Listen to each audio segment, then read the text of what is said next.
Masonic Light Podcast. This is Past Master Moore calling in with my critique of episode 86 entitled High 12 International. Guests for Rick Santella and Steve Morrison. Before I go through my list, I'm going to save Larry for last because this is probably one of the most foolish episodes he's ever starred in. Rick and Steve were very good. I learned a lot about High 12. I didn't know it, and I'm a member of the James Buchanan chapter. I enjoyed Michelle Snyder's Symboligist segment, and once again, Jim Stevens' Lodge Business Brief was excellent. And now to you, Larry. Let's see, in the very beginning, when you first started, Pete said, Larry, wake up. So again, you must have been sleeping. During Rick Santella's interview, he did mention the only requirement for High 12 is to be a Master Mason. Of course, he must have been sleeping because then you asked if there was an age requirement. I can't believe you asked the question, does PA Grand Lodge recognize New Jersey? And finally, at the end, that joke about why do Master Masons wear aprons? And you said to hide their tools. I don't know. You know what? I'm no longer going to call you a putz. You are a dunderhead. Talk to you guys later. Bye. From the new recording lair located deep beneath the Wine and Spirit store in Ephrata, Pennsylvania. You're listening to the Masonic Light Podcast. Studio 665 presents Masonic Light Podcast. This show is recorded by Masons, for Masons. It is for entertainment purposes only. And please, no wagering. This podcast is not endorsed by any Grand Lodge, and the ridiculous ramblings of the hosts are their own. And now, here's your host.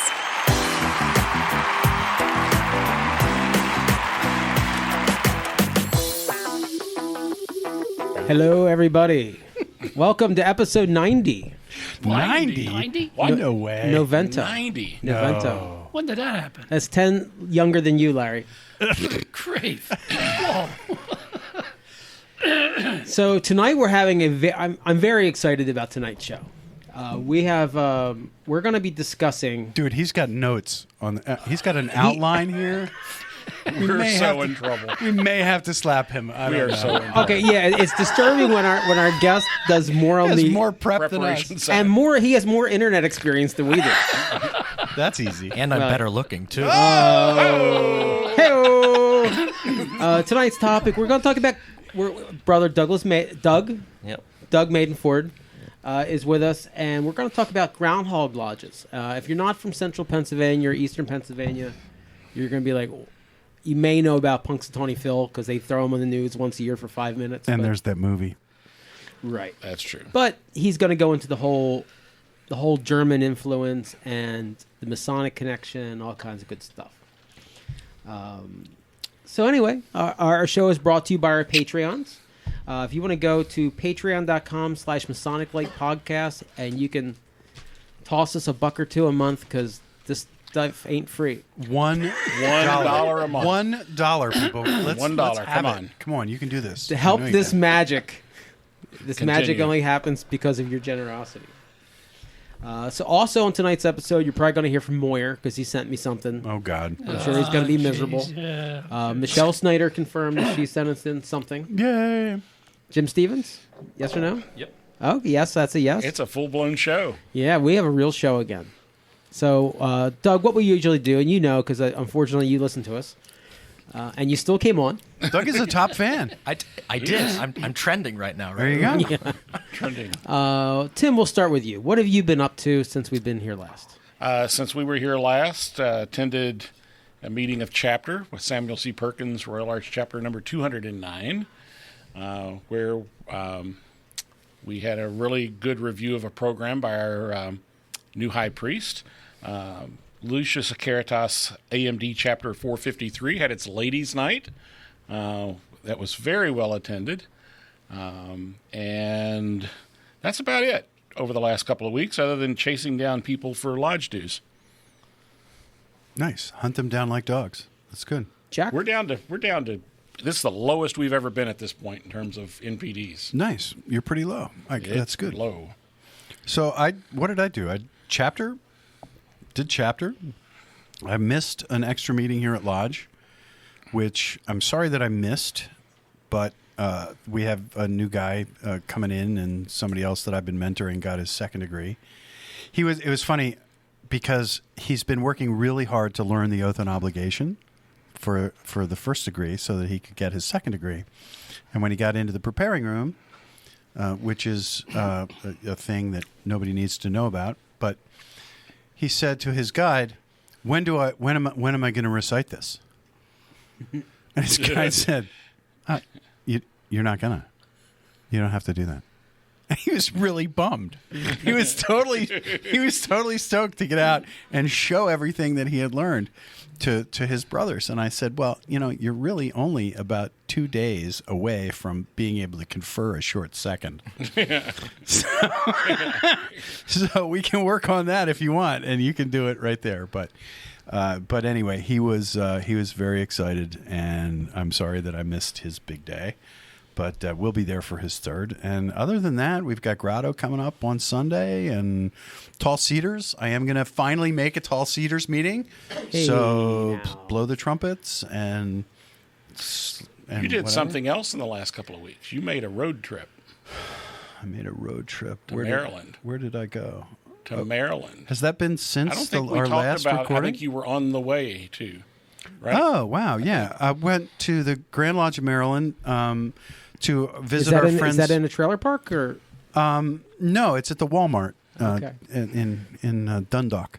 It's we went down to visit our friends at Amicable St. John's Lodge, and they were installed. I did talk about you talk- this. maybe you Yeah, did. I did talk Maybe about you this. did. So I won't Never bore you mind. with this again. Other than that, I've been in a more or less of a Masonic coma. So I did forget one thing. Oh, geez. I hear you. We had a presentation of our new district deputy, and I would be in trouble if I didn't mention that. So, Jeffrey R. Miller is the new district deputy grand master for the 3rd Masonic District, and his presentation was this past Sunday.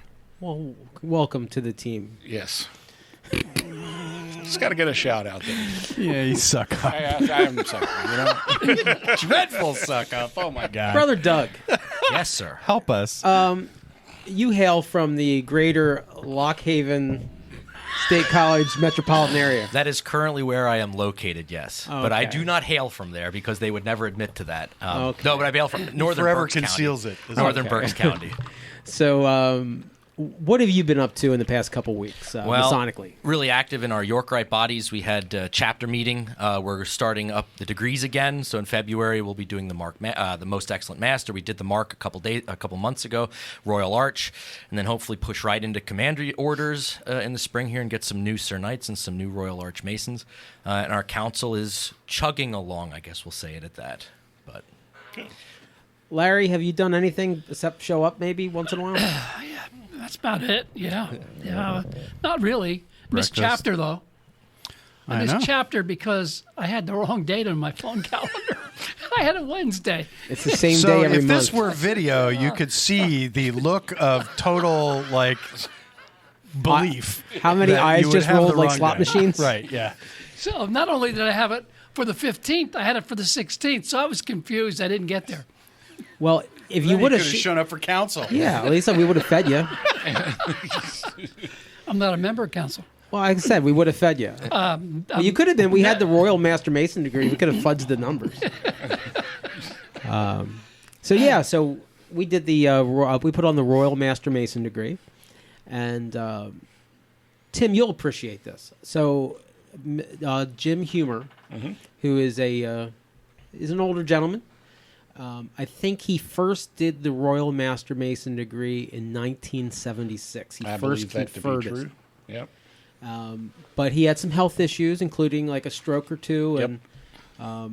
and other people have done the work since then. And he offered to do it And I never knew him when he was a young man.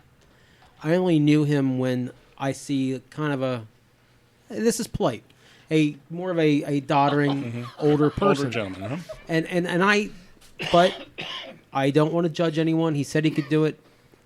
He gave the most beautiful Royal Master Mason degree I have ever seen. He was only prompted twice for just one word.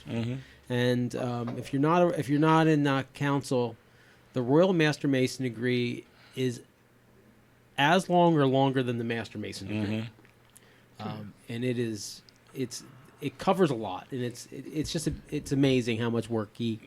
And it's beautiful too. Jim is like a 6-time past master of one of the Carlisle lodges. I'm not sure if it was 260 or the other one. They merged recently.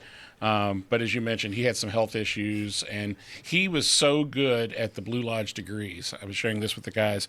He could tell you to the second how long it took him to confer a first degree, a second degree, and a third degree. He could say, that's going to be 17 minutes and 42 seconds. And you could set your stopwatch, and he would be done with it in that amount of time. And it was meaningful. I am so happy to hear that. That's great. Yeah, so he did a great job. Other kind of like positive news. I was at the Valley of Reading, and I was invited to be on a long-range planning committee. And everybody, this is where the record skips sound effect. I was the oldest person on the long-range planning committee at 50 years old. Wow. So, hats off to Harry Hackman, and I hate to say it, but Jeff Moyer. No! It's blasphemy. But usually when you see a long range planning committee, it's guys in their 70s. And how long is long range? It just depends on their cardio level. Usually that's the thing they ask me to be on. By the way, is that right? Also, I attended a practice for the Noble Order of Muscovites, which on Groundhog Day I will be in the staff. I will be the czar. I'll be doing Ray's it's Ray's part, but I'll be the czar. So I'm practicing my bad Russian accent, my overly stereotypical, generic, as if there's only one accent for the whole Soviet bloc. So that's me, this and that. That's all I have. And this past weekend, I went to the Hillbilly degree for the Shriners, and we call it the Pigskin Playoff, and we all get to dress silly and have fun and raise a lot of money for Shriners hospitals. Awesome. Josh? The only thing I've done is the annual officers workshop, where we get told what the agenda is for the coming year. That was it? How'd that go? Oh, it was all right. Good. Yeah, I mean, we talked about some of the stuff we talked about last episode. Yeah, good. Yeah. So you were well in the know. Yeah, and I guess we have a practice coming up next Tuesday. Good. Where we're gonna make sure all that's worked out. I guess one last thing, I did pop in for a hot minute to Midwinter Convention for Tall Cedars of Lebanon. I went to the secretary in Gettysburg. I went to the secretary and treasurer's meeting, and I went home. That was it. So, congratulations. All right. Well, we're going to take a quick break, and we're going to come back with our guest, Doug Madenford, who is going to talk about Groundhog Lodges and Freemasonry. Der Wonst. At the Historic Smithton Inn of Ephrata, Pennsylvania, we're pleased to serve the latest creations from Weathered Vineyard Winery, along with spirits from Thistlefinch Distillery in Lancaster, all to be experienced in the tasting room of a beautifully restored 18th century bed and breakfast. Cigars by D&S Cigar are available for your enjoyment in the courtyard.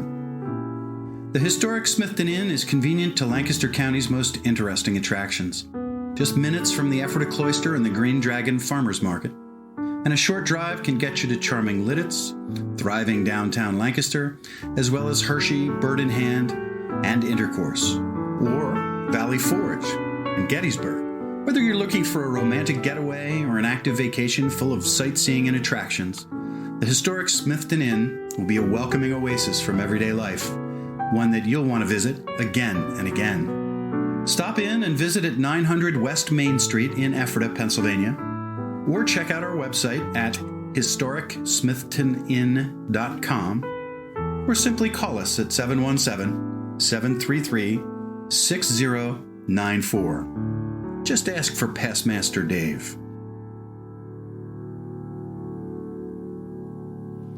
Hey, and we're back. So today, on today's episode, we're going to talk to Brother Doug Madenford, who grew up on a small farm in northern Berks County, Pennsylvania. Cue the chickens. We did have chickens, that's right. He's bilingual. Pennsylvania Dutch and English. Ooh. And the joke is, and German and stupid too, so quadrilingual. Quadrilingual? Is that a thing? I can't pronounce it, but he went to college somewhere where there's an umlaut in the... So he actually went to school in Germany for a little while. He's Mr. York Wright. And anyway, Doug, welcome. Well, it's a pleasure to be here. Thank you so much, Pete. So so for the we all see, we're spoiled. We grew up around here, or some of us did. So, we're just kind of familiar with Groundhog Lodges. Can you tell us a little bit about the Groundhog Lodge? Well, I think before we talk about that, just because I know you have listeners from all over the place, I think we need to talk about, real quickly, what is Pennsylvania Dutch? Because you can't talk about the groundhog without the Pennsylvania Dutch. And for we'll try this. Doug. Yeah. What does it mean by Pennsylvania Dutch? That's a great question, Pete. Thanks so much for asking. You're hired. No, for anyone outside of southeastern and central Pennsylvania, whenever you hear the term Pennsylvania Dutch, you think of Amish, and because that is what Hollywood has told us. It's what TV and media has told us. But really, if you are in the area here in southeastern Pennsylvania, you know that means a lot more. It's a term, I like to call it the umbrella term, and underneath that umbrella of Pennsylvania Dutch, there's all these groups. There's Amish, there's Mennonite, there's Lutherans, there's Reformed, basically broken up by religious affiliation. And the Amish and the Mennonite we all know because they base themselves off of, their religious practices, why they have buggies, why they dress the way they do, why they don't have electricity, or why they do have electricity. But the unifying factor for all of these groups, no matter what they were, whether they're Lutheran or Amish, is the unifying language of Pennsylvania Dutch. We're one of the oldest cultural groups here in America, and we're one of the few cultural immigrant groups that have maintained our language for over 300 years. The general rule is first generation keeps a language after they've immigrated, but second, third generation, it's gone. That assimilation factor's there. You got to learn English. But for whatever reason, we stubborn Pennsylvania Dutch have maintained our language. And that's kind of where these Groundhog Lodges come into effect. As Pete had mentioned earlier, a lot of Americans outside of Pennsylvania know Groundhog Lodge because February 2nd, Punxsutawney Phil, this little groundhog out in western Pennsylvania, they hold him up, and some guy in a top hat and an overcoat says, 6 more weeks of winter, or spring's right around the corner. Lying bastard. Yeah, right. Sometimes he's accurate, sometimes he's not. But what most Americans don't realize is this tradition dates back to pre-Christian Europe. If we look at animals have often been used to foretell weather forecasts, particularly in the Rhine Valley of Germany. There weren't groundhogs. Groundhog is a North American animal, so it was badgers. The Germans used badgers. And on the 2nd of February... Badgers. Cue the badger soundtrack. We don't need no stinking badgers. Badgers?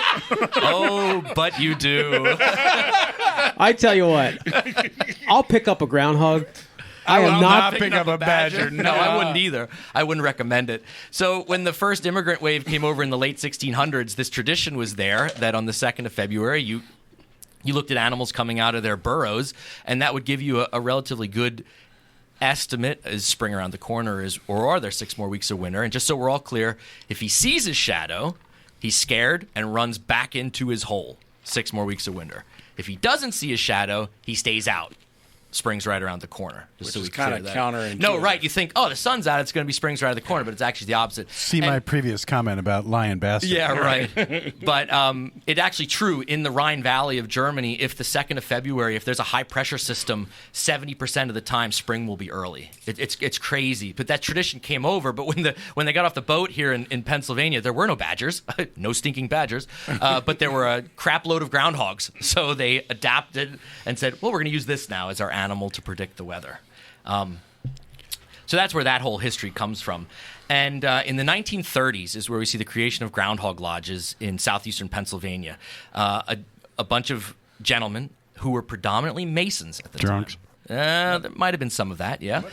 Came together and said, here's this icon of our culture of our history. Let's utilize it and have some fun with it. So they created a system of 16 to 17 lodges spread throughout Berks County, Lebanon County, Lehigh, Carbon, even as far south as Bucks and Montgomery and Chester, where once a year around February 2nd, these guys would get together and they'd have a dinner. And Groundhog? No, you can't eat the groundhog. My goodness, no. But every group had their own groundhog. And then they give their own weather prediction. So whatever Punxsutawney Phil says, that's Punxsutawney Phil.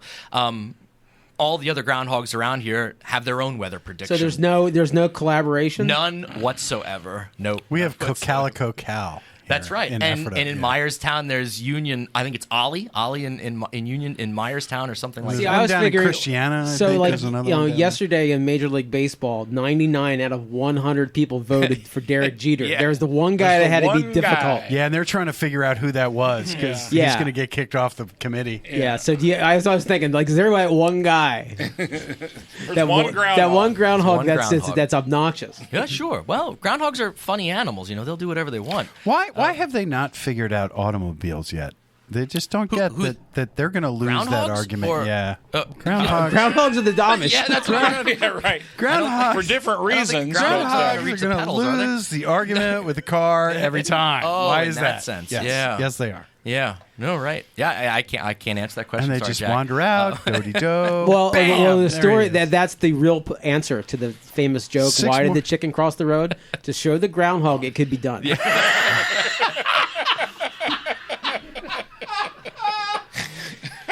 All right, and back to our Ladies and guest. gentlemen, that justifies Masonic Light Podcast.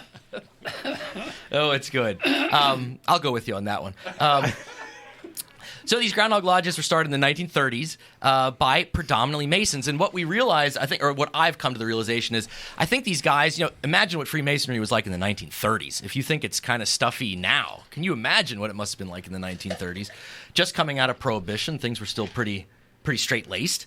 And these guys came together, created this system of lodges where these guys could get together once a year, have a really nice meal, and then what you realize is that all of the lodges follow a certain protocol. So the meeting starts, there's they bring in the groundhog. It's usually stuffed, of course, it's not live. And there's a procession, and then everybody sings the song. Wait, he's stuffed? Oh, yeah. It's kind of like a haggis. Yeah, like yeah, like but the with bird's hair. dinner. A with ground hair, haggis. yeah.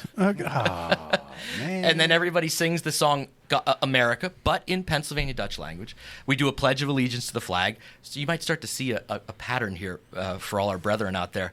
Then we have a minute of silence for all our departed Groundhog brothers in the past year. There's a prayer. And then we take a binding oath and obligation. Oh, they Where totally everybody in the stole room this. stands up and they assume the groundhog position by raising their paws up. And then every year somebody in the lodge is chosen with writing this oath, and every year it's different. And it's always meant to poke fun at it. So you will I promise to shovel Larry Maris' driveway every winter storm this year. That might be something in there. Or I promise to donate $5 to the Donald Trump Build a Wall Foundation. Things like that you'll see in these, and they're meant to be funny. And then after that, then we have a big meal. Then there's usually some songs, some skits performed in the dialect. Then there's lodge business. We'll have a reading of the minutes of the last year's meeting, and it's always poking fun at everything. Then the groundhog gives his weather prediction, which is always fun too. And then there's a main speaker that usually gives like a speech full of jokes and funny stories. And then there's a conclusion. And I think what most Dr. Bill Donner at Kutztown University wrote a book recently called Serious been to his party. Nonsense. Yeah. The Donner Party? Yeah, the Donner Party. Was it a buffet? Yeah. There were no groundhogs at that either. But he wrote a book all about this, and he makes the connection that he believes a lot of these early Freemasons in the 30s that got this to get, brought these lodges together into idea was the fact that it gave these Masons an opportunity to kind of poke fun a little bit at Freemasonry too, because they do all the same things, but in a fun fashion with lots of laughs. So, Kind of like Grotto. possibly, yeah. A little bit. So the groundhog has his own little tiny grotto So He underground. does. He does. now, It's true. and I know this as the husband of an Anabaptist wife. When you get into the Pennsylvania Dutch people, they're all vastly different politically, probably, and socially too. So, how have these lodges progressed? The lodge that the Groundhog Lodge that I know, that has Octorara Orphy, is more of a pro-drinking kind of establishment. Yeah, it varies. Currently, there's 17 lodges in Pennsylvania. There's one just being started in Germany, in the region where we come from, the Rhineland-Palatinate. And it's a hit or miss. Some allow alcohol, and some don't. And the ones that allow, those guys partake. And the ones that don't, maybe it's missed by some, but most they people partake don't. too. Well, yeah, probably before or after, but not during. Okay. So Jack's got a mouthful of pretzels. He's grabbing the microphone. I'm like, what's coming? So Wikipedia says that the term, groundhog and woodchuck are interchangeable. Is that correct? Yeah, as far as I know. In Pennsylvania Dutch, it's called the Grundsau, so we can all learn that word tonight, the Grundsau. Is there an umlaut in that? That one does not have an umlaut. Does not have an umlaut? That is umlaut free, yes. Okay. Because I don't know how to do that on my keyboard. So how much wood can a groundhog chuck? Depends how much he had before the meeting. Right, okay. Yeah. So going back to just the Pennsylvania Dutch in general, are you aware of any kind of connection with Freemasonry in any of the Pennsylvania Dutch? What I find absolutely. What I find extremely interesting is that, when you look at Berks County, Lehigh County, Carbon County, there really was this island of a culture that were predominantly Pennsylvania Dutch, Pennsylvania German. The terms are interchangeable. And they kept to themselves because they were allowed to keep to themselves. They married within. They were questioned about outsiders coming into the communities. They were agricultural people. They lived off the land. And for the first 300 years of our history here in America, from 1683 when the first ship lands, even up until about World War I, that part of Pennsylvania was allowed to do its own thing, so to speak. The Pennsylvania Dutch were amongst themselves. But what I find interesting is you find Masonic lodges throughout all of that region of Pennsylvania, still today. And I think about the majority of these guys were farmers, and in the late 1800s. But yet they were joining an organization that brought them together, where in maybe the only opportunity where they were meeting people that weren't Pennsylvania Dutch. Mm-hmm. So let's say in the city of Reading, where you had multiple lodges, you might have had farmers in areas of Shillington or just north of Reading that were coming into lodge that were never coming in contact with English-speaking, quote-unquote, English people. But on one night a month, they did. And they were all brethren as they sat in that lodge room. And I always found that extremely interesting. That's the Pennsylvania Dutch people, there's no Pennsylvania Dutch-speaking lodges in Pennsylvania. Now, there are some German-speaking lodges, but that's from a different group of immigrants. That wave came post-Civil War. So those Anabaptists that were German speakers in this area at the time were joining Freemasonry? I can't say that about the Anabaptist group, but the groups that were Lutheran or Reformed, what today is the United Church of Christ, the more progressive, those were the ones that were joining the lodges. Your Mennonites, your Amish, of course, never, because, part of their faith does not allow, they are not joiners of things. And there was a huge population of Lutheran and UCC and Calvinist Germans that were here in southeastern Pennsylvania, and they were joining those Freemason lodges, absolutely. Yeah. And they had influence, and not beyond Freemasonry. When we look at early colonial American history, the first Speaker of the House, Frederick Muhlenberg, was a Pennsylvania German. Of the United States House of Representatives, was a German speaking Pennsylvanian. Oh, wow. Did not know that. There's a lot of stories like that. George Washington referred to the Pennsylvania Dutch as the breadbasket of the colonies. We fed the colonial army as it fought in the Revolution because it was the richest soil, and we were the most prolific farmers of the colonies. We produced the most wheat, the most grain, and it We're fed prolific the breeders too. I we know. Were. Well, that's my part family of it. history has a couple of generations that were 12 and 13. Right, but if you lived on a farm in the time period, which most people did, you needed those kids. Yeah, you needed them. Yeah. Well, because even locally because we couldn't own slaves. That's why. Right. Yeah. Right.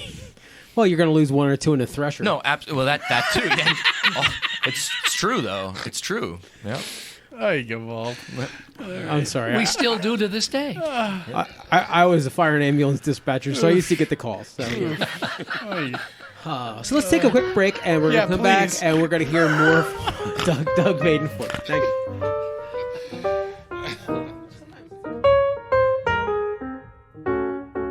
Why choose George J. Grove & Sons for your next home improvement project?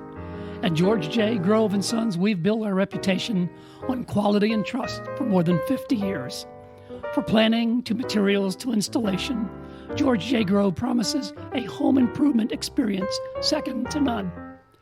Whether your goal is reducing energy costs, decreasing maintenance, updating curb appeal, or simply increasing the value of your home, the George J. Grove team will recommend and provide solutions that stand the test of time.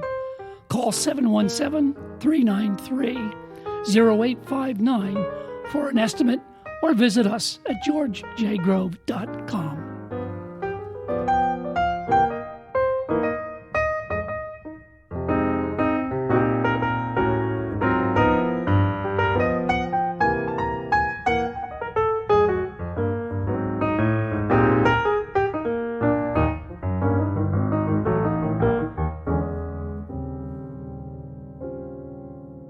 And we're back. Our guest tonight is Doug Madenford, and we're talking about Groundhog Lodges. And so, Doug, during the break, you were sharing with us your experience of the first time you went to a Groundhog Lodge meeting. Why don't you share that with our listeners? No. This is the first time I went to a Freemasons meeting. Oh, a Freemasons meeting. Okay, tell us that. So I'm very Those blessed. guys are weird. Those guys are real weird. Tell me about it.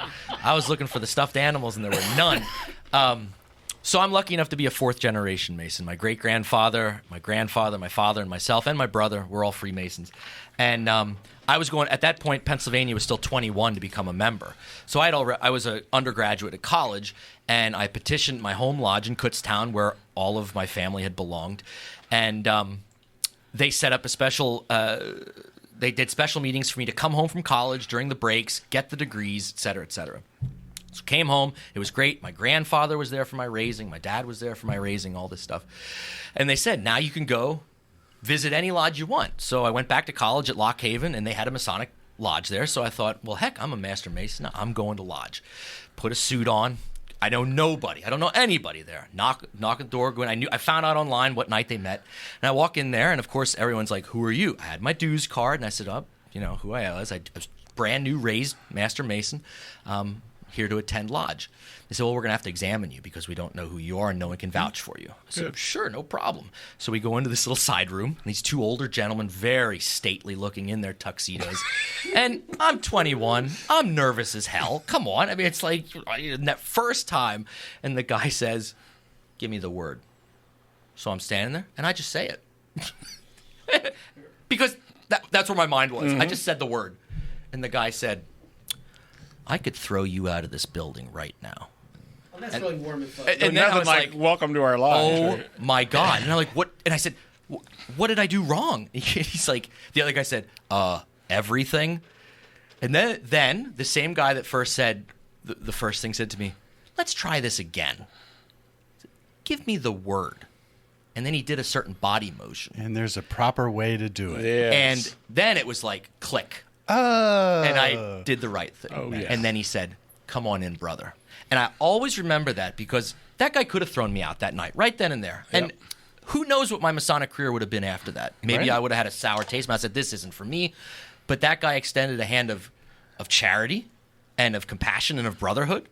And here I'm sitting today on this podcast. And a lot of it comes down to that. We have to remember that. That you bring up an interesting point, and that's the definition of charity. Yeah, it's not always throwing money at a problem. Absolutely, it's excusing someone who doesn't know the right thing to do or the right way to do, or the situation is beyond their control. That's a whole different definition of the word charity. Right, and we could go down that's a rabbit hole we won't go down. Right. But not tonight, but some other night. But I could list the experience. I have tons and tons of stories of men that, when they were new, somebody did something to rub them the wrong way, and they never came back. Yep. And and then when they tell me, I'm like, oh my, that guy's a douche. Why did you even listen to him? We should have a night where we interview new guys, and then we can talk about it. What a great idea! Wow. We should do that for a show. We should maybe do that in We should- episode 92. Yeah, episode 92. That'll give us a couple episodes to prepare for it. That's it. That's a great don't know. topic for episode 92. Boom. I didn't have any of these really negative experiences. Of course, I was raised in South Carolina. Maybe that's why, because they're all Well, they didn't have shoes on. warm and Yeah, they fuzzy didn't get down shoes there. till after the Civil Right. War. But anyway, one of the things that... Is that why they came to Gettysburg? Yeah, exactly. Oh, okay, right. Yeah, Like they had to come to shoes. Pennsylvania. For the farrier. They came to get shoes. Whoa. I can say that. I was More true than not, but yeah. raised Kentucky's in barely South. the South. Kentucky was on both sides. So Right. we couldn't make up our mind. But anyway, I think it's also a misconception about the examination that you refer to. It's not to keep people out. It's Right. to make sure you're qualified to come Right. in. Yeah, I agree. And Yeah. I think that one of the things that we should always be aware of as Masons is we, especially if we know the person is a brand new person, they're going to be a little nervous. Don't be so stately. Don't be so Nervous wasn't even the right word that Yeah. night. I still can feel it when I tell that story. I go right back to that room, and there I was, and I was literally like I didn't know anybody there that night. I'm proud of myself for going in the first place. So I could have Absolutely, I could yeah. have just stayed in my dorm and Sure. and spent the night doing whatever, playing video games or whatever. But I said no, I'm going to go to a Masonic meeting. I'm a member now. Why not? And that guy changed, and he later would go on to become a very influential person in my Yorkite career. He installed me as high priest. He installed me as thrice illustrious master. He installed me as oh yeah, don't hit the table. I thought you wanted to hold my hand. People hold a hand out. I thought No, you it's a guys wanted different to hold lodge, hands. dude. Now, Yeah, Jack's different not when they're lodge. warm fuzzy. That's a different lodge. Sorry. But no, but that guy would later go on to be a very influential person in my Masonic career. All because of it, because I always went back to that. He could have done X, but he decided to do Y. So- I always tell new Masons that you can now go visit any lodge, you can probably get into Pennsylvania lodges pretty easily because We're barely Masons. well, we know each other's stuff. But if you go out, we're ancient Masons. we're ancient. If you go elsewhere, you might want to talk to somebody before you go because the questions are going to have slightly different answers. Than, Well, I think I told the story when I went to North Carolina. They said, oh hell, do you have the secret word? And no, they didn't ask you that question. That was it. That was That all wasn't. done. We'll No, talk that about was that it. off the air. That was But done. you're right. Yeah, that was it. I've had experiences in my travel because I've spent 130 nights a year on the road in the job I retired from, and so had an opportunity to visit a lot of different lodges. And a lot of times they would see my Pennsylvania dues card and they go, "Oh hell, you're from Pennsylvania. Come on in." No.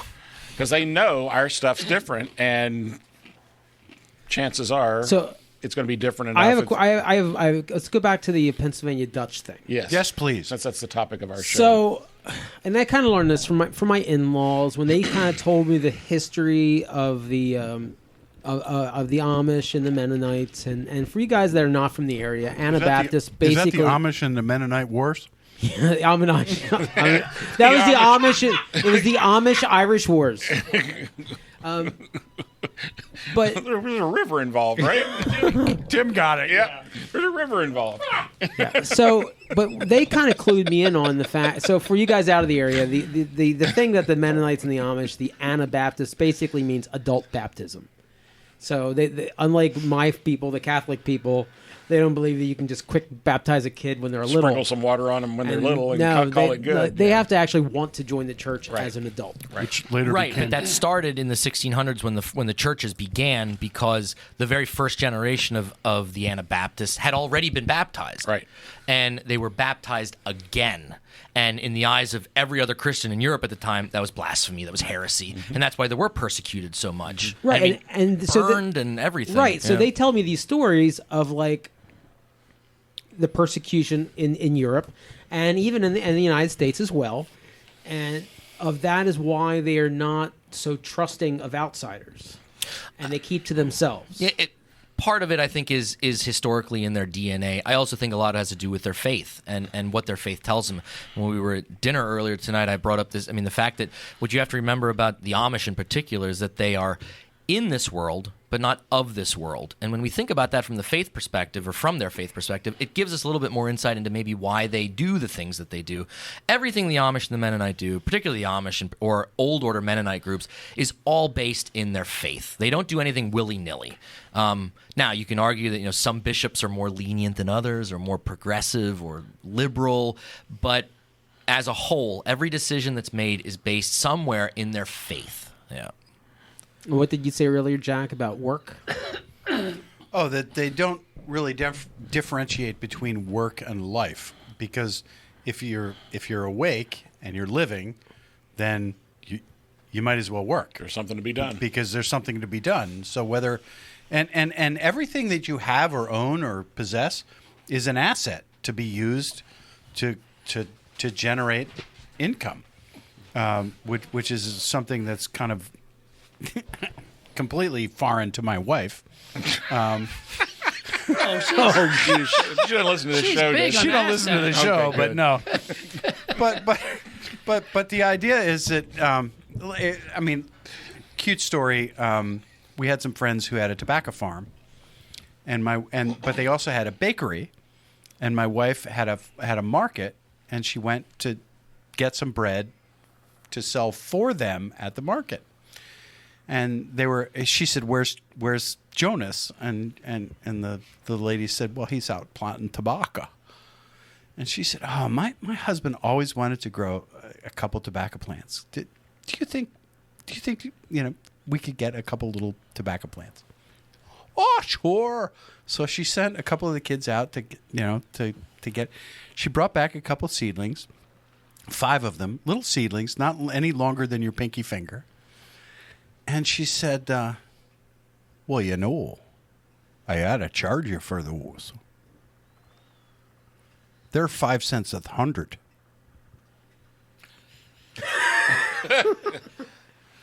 Five cents a 100?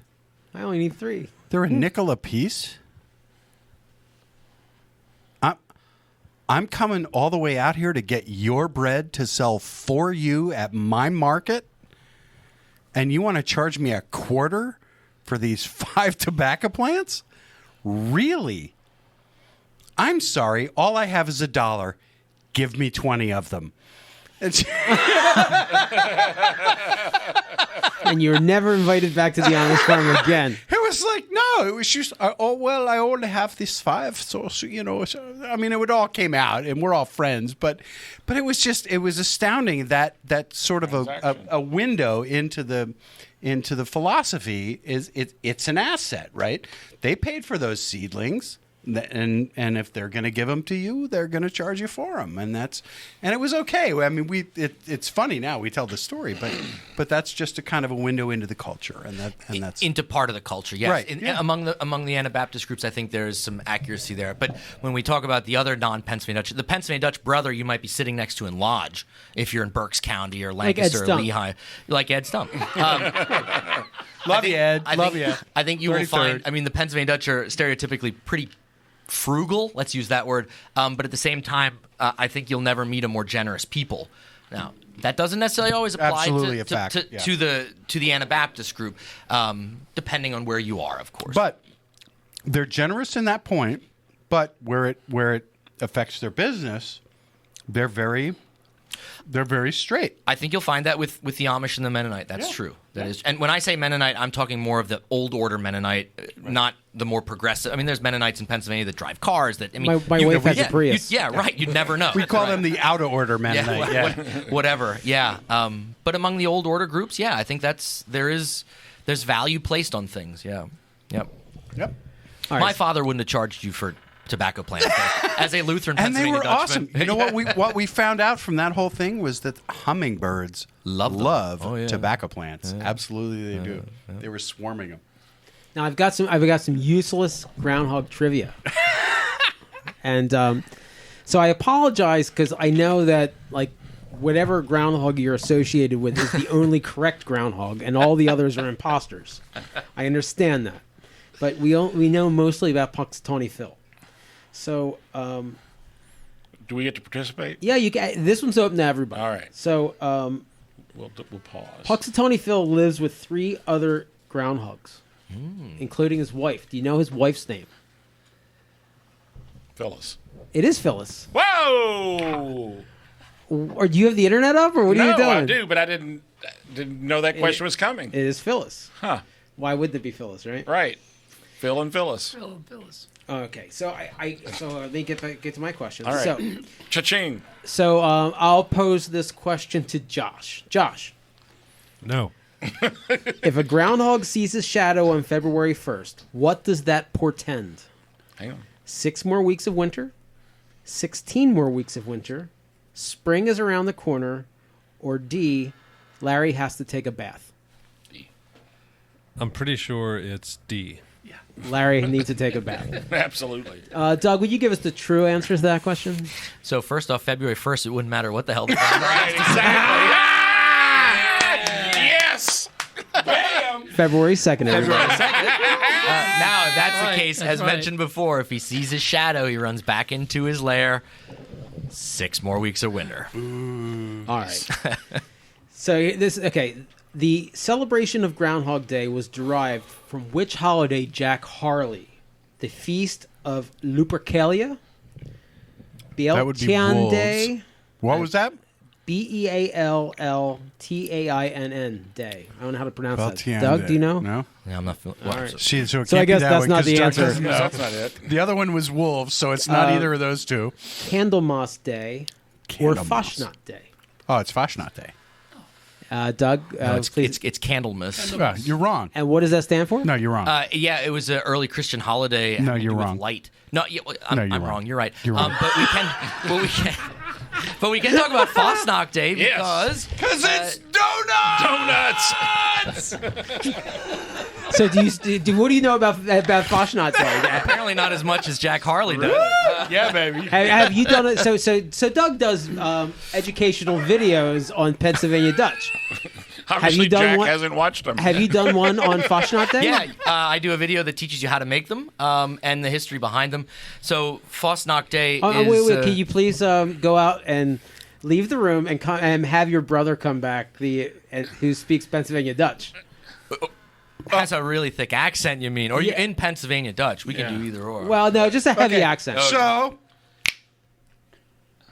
We're back. And we're back. How's everybody doing out there now tonight, huh? oh, yeah, they're fine there. So tell us a little bit about what's a Fasnacht. Fasnacht's a kind of donut. It's made from potatoes. You know, those things that grow in the ground. So you take them out and you boil them, you cook them, and then you make mashed potatoes out of it. And then you add a little bit of flour and a little bit of some kind of fat. Lard's the best because you want a little pig in there. Pig's good, you know. It makes flavor. Or as we say, makes it taste. Now, a little bit of salt, and you rum that around in a big bowl, you know, and it gets a big dough, and then you roll that out like you're gonna make, I don't know, cookies or something, and then you cut it. Now, that's usually what my wife does, and then I'm out in the garage with the fat. We're frying. I'm a fryer, baby, on Fasnacht Day, and then I'm out there. And the old lady and my wife brings the donuts out, and then I put them in the fat, and we fry them, and they get nice and brown and puffy. That's when they're the best. Did you say puffy? Puffy? You know, when the outside's kind of brown, but the inside's still soft. That's how it is, you know. And it's quick, man. You can't mess around. Don't mess around with your Fasnachts; they'll burn. And you get them out of the fat, and you let them cool. Don't eat them right away; you'll burn yourself. And then there's a couple different ways you can eat them. Now, you can eat them plain. Those are the weirdos that do that. But you can roll them in sugar. That's for the wussies out there that like that.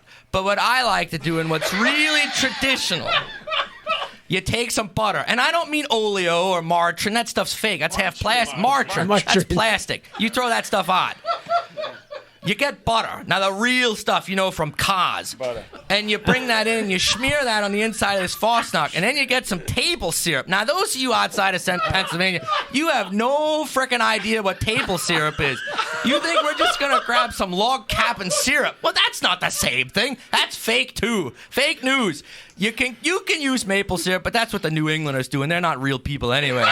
You get this table syrup. There's this stuff here in Pennsylvania called Schluer's Turkey Table Syrup. That's the stuff to get. You buy that stuff in the grocery store, you bring it home, and you smear that on that Fosnock, and then you put it together like a sandwich.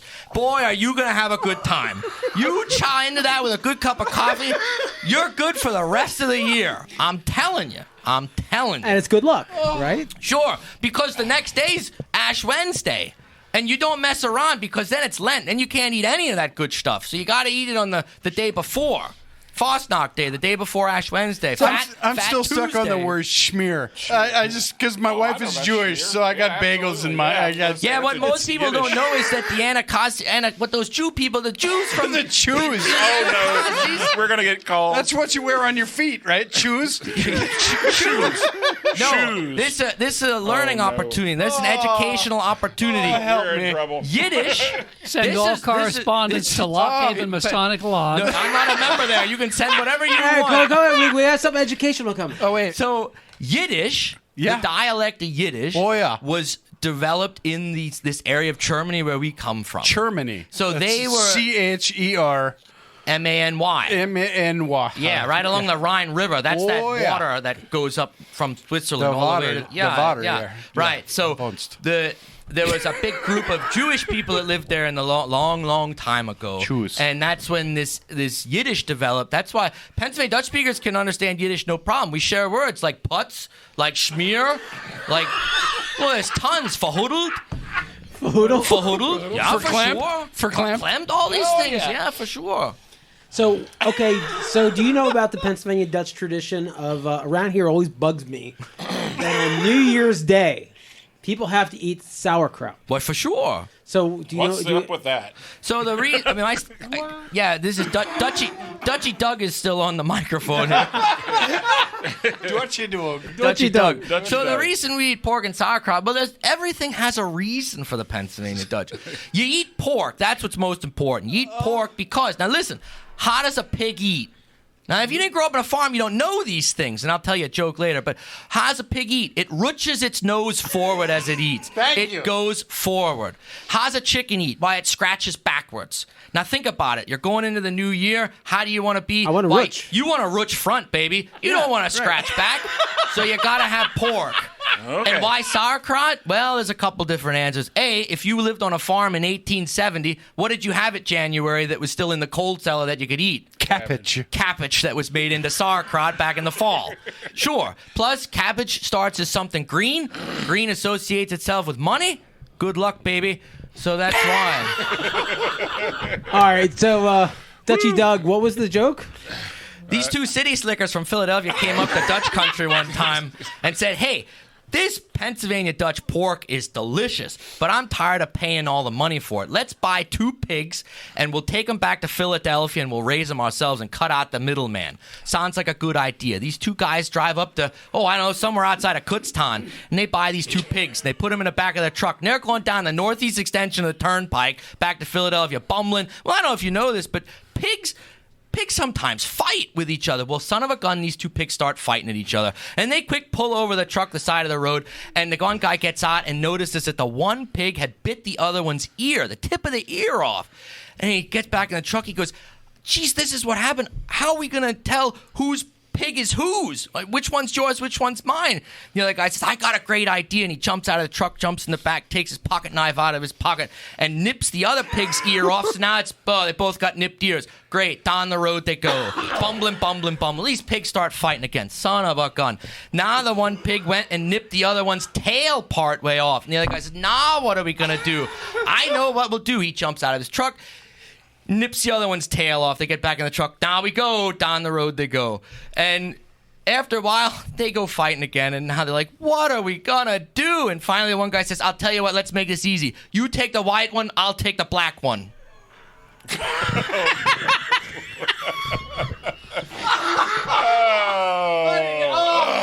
Doug, okay, everybody, Doug teaches children. This is scary. So he's a school teacher. Dutchy Doug doesn't show up in the classroom very often.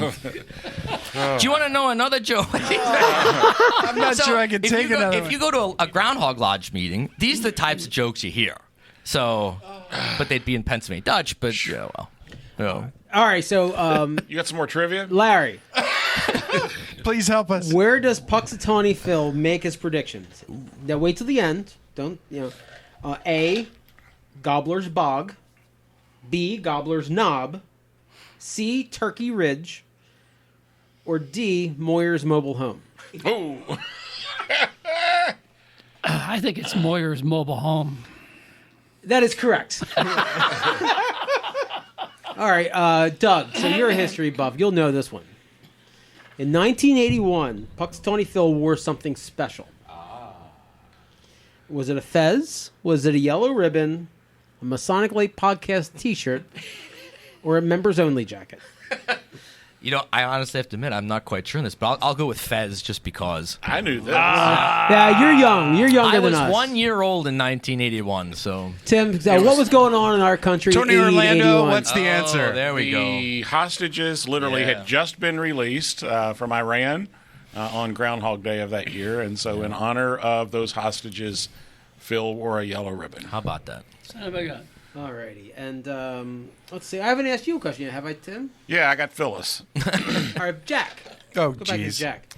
What is Puxatawny Phil's real full name? Philip of Puxatawny, predictor par excellence, and prophet of the people. Puxatawny Phil, purveyor of predictions, producer of podcasts, Groundhog...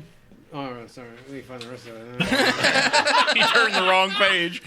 Paper pusher of Punxsutawney. Wow, where did the rest of that go? Oh, Lord. Prognosticator is in there somewhere. I don't know what the heck happened. See, this is what happens when you let your paper print To both sides. Okay. Anyway, I don't have the answer. Okay, Josh, buzzer sound, please. There you go. Yeah. Prognosticator of prognosticators. Yeah, there you go. That's the guy. Sage of sages. Anyway, that's it. Whistle pig of wanderers. Do you know why they call whistle pigs? I don't know. Tell me why. Well, they can actually whistle. Yeah. What? They do Yeah. whistle, Yes. especially Only in at hot in girls. breeding season. Yeah.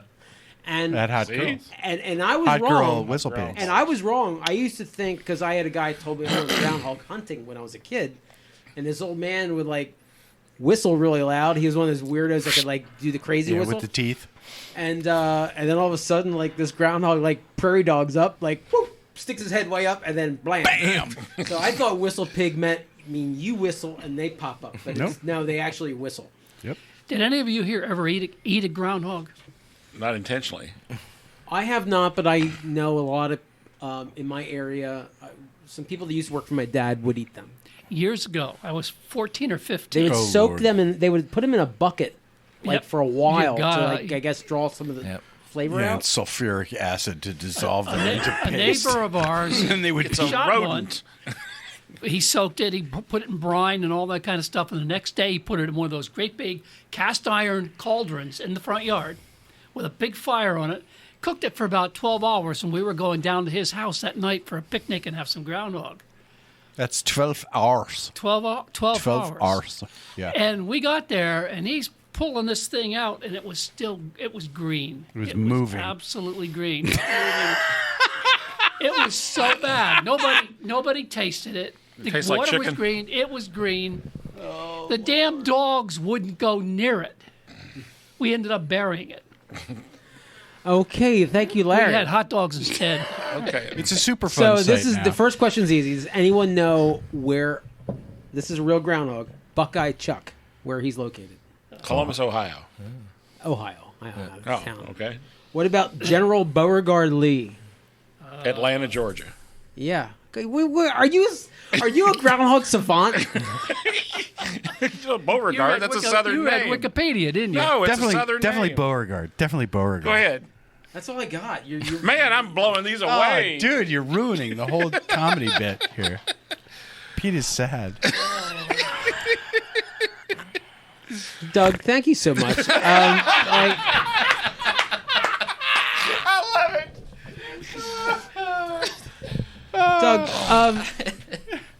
So anyway, do you have anything else to offer us about Groundhog Day? Because it's next weekend. Yeah, it's coming up. No, you have a title. You actually have a title in the Groundhog Lodge. What? No, I don't have an official title. I'm one of the few younger people that can still speak the dialect. So I get called often to go and speak at these events because a lot of the older guys that used to do it are, well, either dead or really old. So I'm speaking at 3 different engagements this spring at 3 different Groundhog Lodges, one in Likens and one in Schnecksville and Kresgeville. These are out in like Lehigh and Carbon County areas. And I look forward to that. I always am honored when people ask me to come talk. And yeah. Wait, Schnecksville, is that something deep fried? So I'm very confused, but there's a little tiny bar here in Lancaster called Valentino's. Okay. Obviously Italian sounding bar. They somehow have developed a tradition that every Groundhog's Day, they have a huge party and they have a parade. And they have cars that line up and drive around Lancaster around their block. Not like, it's not like downtown, not downtown. Downtown? Yeah, and I mean, they'll have at this little local bar and they'll fill out to the parking lot with a tent, like hundreds, if not thousands of people. So I just want you to know that Groundhog Day is alive and well in Lancaster County. It is. It's crazy when you think about it. You buy any calendar anywhere in the United States, and Groundhog Day is on that calendar, whether you're in Oregon or Kansas or Pennsylvania. It's crazy, really, when you think about it. But the Pennsylvania Dutch, all joking aside, were, major contributors throughout all of American history, whether we were the group that hid the Liberty Bell from the British during the Revolution, to the farmers that fed us during the Revolution, to soldiers that fought in the Civil War, to the Hessians that shot us. They eventually came to our side afterwards. But there were a lot of Pennsylvania Dutch that served in World War II as interpreters with captured German soldiers. The history is rich. The Pennsylvania long rifle, Conestoga wagon, all these things. America wouldn't be what it is without the Pennsylvania Dutch. Yeah, and cigars. You guys are big cigar smokers. Yeah, the Pennsylvania Dutch are. You told a really neat story about someone that was involved in World War II. It was a soldier. And survived. Right. Could you tell our audience briefly about that? Sure. So I did my graduate work at Millersville University. I know Pete's a graduate there too. And when I was there, I got interested in doing something with Pennsylvania Dutch, and I was introduced to Dr. C. Richard Beam, who's a local Pennsylvania Dutch, one of the experts. He just recently passed away. And I was at his house one time, and he told me this story. He was drafted into World War II. He was a little farm boy from Lancaster County, grew up speaking Pennsylvania Dutch, and got sent to Germany to fight in the later part of the war during the Battle of the Bulge. And he and his buddies were somewhere on, near the front lines, seeing quite a lot of action. And a group that he was with had captured some German officers. And there was nobody in the group that could speak German, at least nobody knew. And the captain came and was like, "Does anybody here speak German or can understand German?" And Dick raised his hand and said, "Well, I understand Pennsylvania Dutch. Maybe I could help you." And he pulled him out, and they took him back to this house somewhere in France or Belgium where these German officers were being held, and Dick translated, and they got a lot of really important information from these officers. In the meantime, while he was gone, his buddies that he was with all got wiped out in fighting. So he always made the state that speaking Pennsylvania Dutch saved his life that day. And there were a lot of Pennsylvania Dutch soldiers that got shipped over the first time ever leaving the farm, and here they are in this big war. And there's a lot of stories like that we don't know, sadly, or that haven't been maintained, but they're out there, Well, we need to write that movie. Right, exactly. And cash in. So. Let's take a quick... Tim's giving me the break sign. Larry's about to... Let's take a quick break. Larry's got to pee, and we'll be back, and we'll wrap up with the news. It's time for the Lodge Business Brief with Brother Jim Stevens. Well, again, Masonic Light podcast listeners, this is Jim Stevens with another Lodge Business Brief. The identification of the Lodge's customer may seem like an odd exercise, but it is one that may help focus the Lodge's efforts. The identification of a customer is ideally done in concert with the adoption of a core purpose. The two concepts have a symbiotic relationship. As such, it is hard to have one without the other. If customer is a term that does not meet your liking, think of it more in terms of the people you are working to help, perhaps even constituents or stakeholders. In short, whatever your lodge is doing, it is doing to help a group of people. Who are they? In order to succeed, a lodge needs to identify that group and stay focused on them through all of its decisions. For example, If the lodge's core purpose and goals boiled down to raising 10 brothers this year, then the customer base are men who are not Masons. However, that may be too broad, so the lodge may decide to provide additional focus by, for example, age, location, or special interests. Affinity lodges have a clearly defined customer group, and thus a focused recruitment effort. Once the targeted group is defined, the lodge can better decide how to reach them, and then provide targeted marketing, networking, and outreach. The exercise of determining the customer should also be done for all sub-functions. The almoners fund and degree work are obvious, but who is the customer of Masonic education, blood drives, and pancake breakfasts? For example, it is unlikely that everyone in your lodge wants as much Masonic education as they can get, so the presentation should have a targeted audience. An education speech can be customized for the needs and knowledge base of those brothers who want to hear it. Don't be rude or uninviting to the rest of the brothers, but stay focused on the defined customer. For any event, if the people in charge of the event take a few extra moments to define the customer of that event, they will then be more able to focus the event towards that group. The thought and debate around defining the customer will ensure everyone in the group fully understands the core purpose and the related goals. In the end, it reads like this: this is why we exist, this is why we are doing what we are going to do, and this is who we are going to do it with and for. Additional ideas on the identification of a customer can be found in my book, Lodge Business, the theoretical application of entrepreneurial business practices to the Blue Lodge, available on Amazon. This is Jim Stevens with your Lodge Business Brief.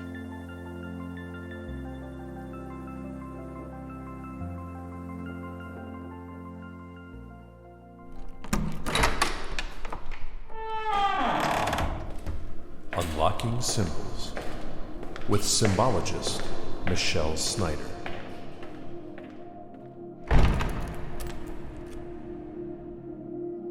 Eye symbols unlocked. Understanding eye symbols is part of our golden key. Most creatures have eyes, and eye contact holds special allure. In a glance, information about the owners of the eyes travels between them on invisible waves of light. Perhaps this is why the eye is a symbol of mental vision, and eyes are associated with the spirit. The eye also represents limitations of the visible. From Odin to the Great Seal, the one-eye symbol appears in many cultures.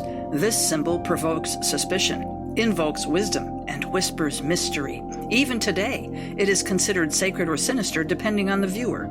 A single eye is symbolic either of evil destructive power or enlightenment. Referred to as the all-seeing eye, it is generally a symbol of the watchful and protective power of the Supreme Being.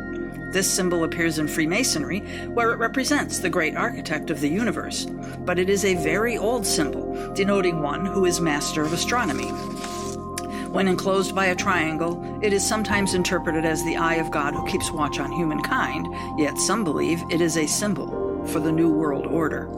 Also called the Eye of Providence in the Bible, it is a symbol of God's omniscience and protective omnipresence.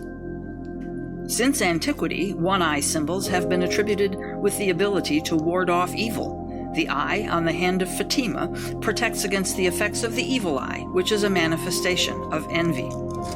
Two-eye symbols signify normality. Traditionally, the right eye denotes the sun, the active and future, while the left denotes the moon, the passive and the past. A third eye symbolizes superhuman or divine nature and is associated with fire. Buddhism recognizes the third eye as a symbol of inner vision, and Buddha is regularly referred to as the eye of the world.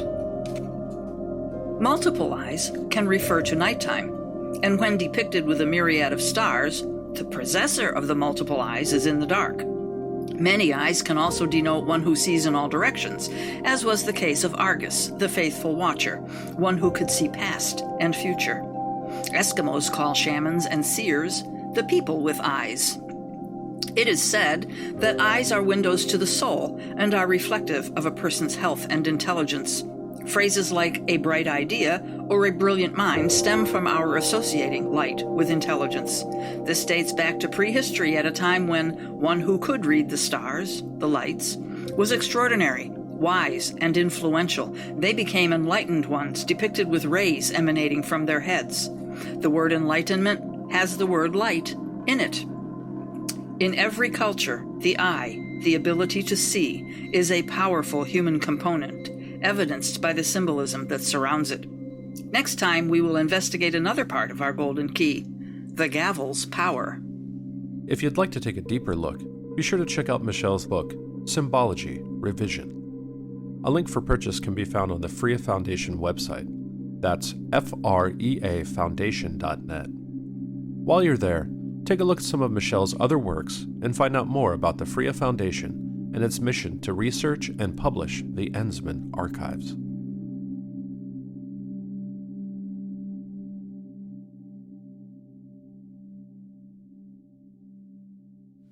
And we're back. Did you guys get the snap too? That's awesome. Awesome. I love it when so that happens. professional here. Doug, thank you so much for making the trek in from State College. We really appreciate it. We actually legitimately laughed tonight. It's a fun show. Oh, my goodness. Usually Fun these show. guys make me cry. And not in a positive way. If anybody wants to learn more about Groundhog Lodges, go to groundhoglodge.org. Or you can go to Doug's website, which is padutch101.com. Or he has a YouTube channel, youtube.com/c/D Madenford. And I did post one of those on Masonic Light Podcast Facebook page earlier. It's pretty funny. And I'm not going to give his cell phone out over the air, but maybe. Oh, do it. Do it. No, but I would also recommend anyone that's interested in learning more about the language, please visit masthofpress.com. That's a local family press here in the Lancaster area, where I have children's books that are bilingual, both in English and Pennsylvania Dutch. Also, a grammar book on there, so you can learning about the language of Pennsylvania Dutch. But check all that stuff, and that stuff's all available on my website as well. You publish books too. Yeah, I have five or six books now. What do you did teach, not Doug? give him a chance to plug I'm a his high school books. teacher in German and history are my degrees. And then I adjunct at Penn State when necessary, when they need me, so to speak. Oh, just like our friend Chris Ronke. Cash grab. That's what it is. So if you had to say something to our fans in Germany, what would you say? Both of them. Guten Abend, meine Damen und Herren in Deutschland, und wir willkommen euch zu den Masonic Light Podcast. Viele brüderliche Grüße aus Pennsylvania. Wow, I really like Man in the High Castle. That's Really? awesome. That's awesome. And if there's listeners from the Netherlands, goedendag, und die Masonic Light Podcast sagt hallo. I think he just spit on our table. I don't know. Spit is a sign of love in the Netherlands. I don't know if you know that or not. Just like Scrapple. They eat like 3,000-year-old fish that are like just festering. With waffles. Hey, it's time for the news with Jack Harley. No. With our brother, Walter Cronkite. Hey, there we go. Brother Walter Cronkite. Would you help us out with some news? Yeah. There's music? In Masonic news today, impeachment proceedings have begun against the reigning monarch of Ubar Grotto.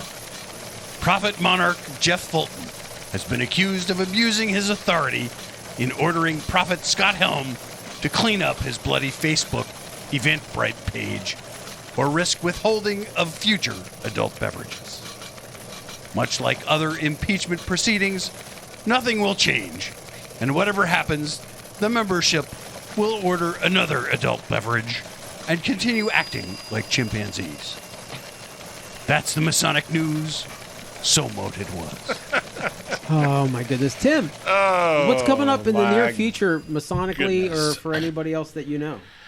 Well, coming up for me, actually. Well, this Saturday, I'll be going to this meat fest. Tell us, Tim. Yeah. What will you be doing, Tim? This Saturday, I'll be taking Amtrak up to New York City. Pete will to be taking Mariners Ambien Lodge, up to Mariners Lodge to eat a lot of meat and spend $150 to eat a lot of meat. Saturday, February 1st, I will be the czar in the Noble Order of Muscovites degree. March 13th at the Valley of Reading. Once again, I'm going to steal the show as the Knight Stewart Orator in the Feast of the Paschal Lamb. And that's all I got. What do you got? So, this Saturday, since there's no snow predicted, I will be in Hop Bottom, Pennsylvania, conducting a secretary's training The night before, I will be in Clark Summit at the whatever the cigar place there is. It is like the best cigar lounge ever. There'll be a group of us up there Friday night if you're in the area, but you won't hear the show till after we're there. So I'm a married man, so I'm just asking this for educational purposes. There's no women that go there, right? No, Ever? No, there are. There actually Really? are, yeah. Hot Bottom, H-O-T. Hop. He's talking about at the cigar place. Hop Bottom. Oh, Hop Bottom. Sounds like somewhere you go and grinder. It's a little town in the middle of if you go to Binghamton, New York, and back up about 15 miles, you're there. That's the easiest way to describe it. Those that live up in that area, God bless them. It's a long way off from here. Do you know the American It's a Hockey? long way to Walmart from Do there. you know the American Hockey League team from Binghamton? Yes, the Binghamton Americans. The Whalers. The Whalers. Okay. Or at least it was back when the Hartford Whalers were alive. I don't know. Okay. Coming up the first week in February, we believe there will be perhaps a couple of us at Masonic Week in Arlington, Virginia. I will be there. Come see me. I will be there as well. And I don't want to do anything, so I'll be sitting in the bar area with a microphone. So that's come see at me. the Hyatt Regency in Arlington, Virginia, Crystal City. Are you guys really going? So Friday and Saturday, come on down, say hi, we'll talk to you. And then we'll be back for another recording after that. I've got a stated meeting on the first Monday. Got a great program coming up.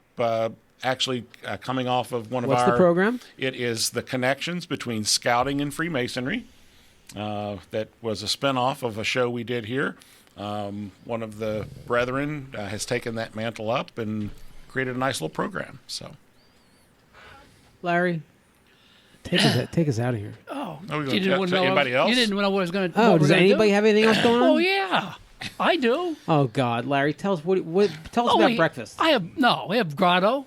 We have grotto coming up. We do. Larry's having a colonoscopy. We have tall cedars coming up, which I'm going to both of those items. And the first Tuesday in February, we will have our lodge meeting, unless it snows. And you'll still have the lodge meeting this time. No, Great. Now I don't have you anything get to talk about. Thanks, Yeah. Larry. Yeah, thanks, Larry. So that's it. Jack, do you have anything going on? No. Josh? Larry stole it. Can I say one more thing real quick? Doug, you totally have the microphone. At dinner tonight, Jack brought up this really great idea, and I'm going to throw this out so everybody can hear it. If you are a lodge in a town that has a college, whether it's Penn State, Kutztown, wherever, when they have their parent orientation or their family weekend, set up a table. What a great idea Jack had. And I think it's a great way for lodges to reach out to those families. And, maybe you'll get a new... If your son or daughter has too much to drink, call Bob. He lives he'll up the come street. drive him home. No, but I think it's a great outreach. So. I'm serious. No, right. Yeah, it's a great outreach idea, honestly. I would encourage any lodge in anywhere that's in a college town or located near a college town, get a table set up at a family weekend or an orientation weekend. Let the record show Jack had a good idea. That was Jack's idea, yep. Even a drunk pig finds an acorn. Larry, Doug has to drive 7 hours. I'm ready. If it takes me 7 hours, we're in serious trouble. Is this a 1-horse or a 2-horse trip? This is a possibly 2.5. This is a 4 cable tow trip. Yeah. Okay, we'll start over with the music. Here we go. Special thanks to Effort Lodge 665, and I know that drives Jeff Moyer crazy. 665. Whatever, 665. Special thanks to our producer, director Josh Lamberton, for the fine work he always does. Jack Harley, our news director. To our Masonic Light contributors, Jim Stevens and Michelle Snyder. And to a whole host of people, our Patreons who help make this show possible as well. Now, I'm going to close because I want to say that I love February because it contains 2 of my favorite annual events. Groundhog Day and the State of the Union Address. One involves a meaningless ritual in which we look to a notoriously unreliable mammal for prognostication with no basis in reality, and the other one involves the groundhog. Yes! This is Larry. Good night. Thanks for listening. Larry, I don't know who you plagiarized that from, but I approve. Amen. That's great. This is Tim. And Jack. And Josh. Doug Madenford says, Mock's good. Yeah, I have nothing to add. Thank you. Bye, everybody.